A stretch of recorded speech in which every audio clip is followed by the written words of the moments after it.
This video is for those of you who feel like you are at your breaking point, like something's got to change. I can relate to you because June last year, I was at my breaking point. I was burnt out from my current means of making a living at the time. I was crying out to God every day. I had gotten myself into 2 minor fender benders as a warning to stop working myself to death, chasing money.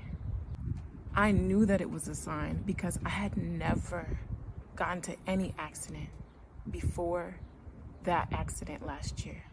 Like never.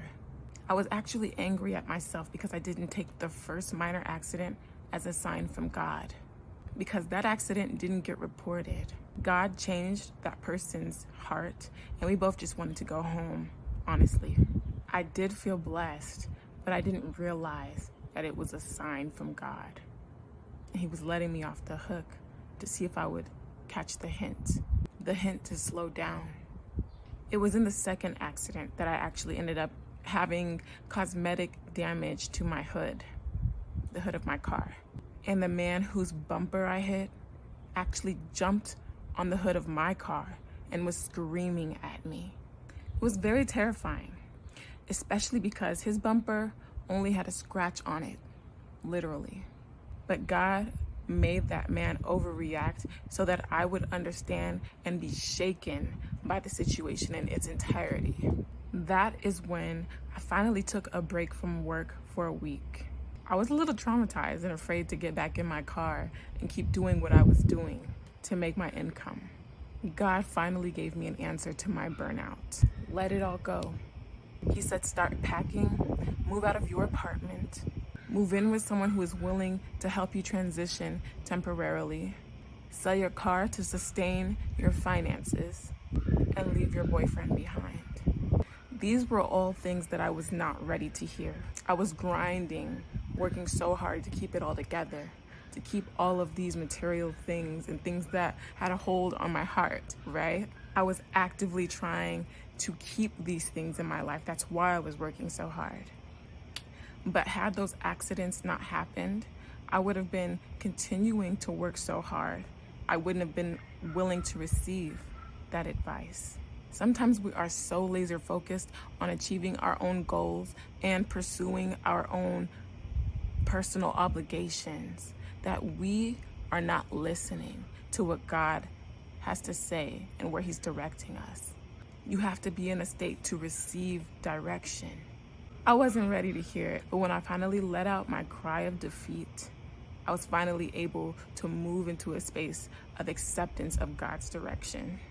I realized that letting it all go was better than God allowing something even worse to happen to catch my attention, to finally force me to change course. Would I rather be willingly obedient or forced to be obedient? You see, God could have made an even worse accident occur to where I really couldn't use my car to get to work in any capacity. But thankfully, my car was still sellable, so I submitted. June is a turning point.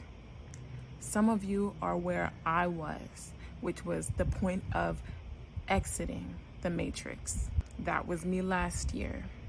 But for those of you who have already exited the matrix and have already stopped chasing money and chosen to submit to God, this is your season of restoration.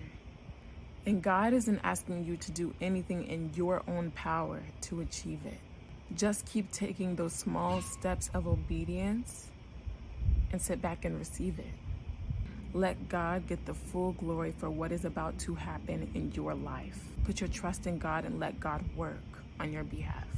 God doesn't want you to feel like you have to keep pushing or relying on anyone else to get there. If there's anyone around you who wants to control you or make you feel like you need them, ask God to remove you and put you in a better space. But continue to trust God and let God work. It's about having faith in this season and strengthening your prayer life. Take time to sort through your emotions. Allow yourself to feel and accept what you are feeling so that you can heal from that space. Don't suppress what's coming up inside of you because it's trying to tell you something. Stop overworking. Stop trying to control everything. You've got this. Thank you for watching. If you got this far, I really appreciate you, and I hope that this message was helpful to you. Please like, leave a comment, and subscribe if you want to get any more videos like this. And I can't wait to see you again next time.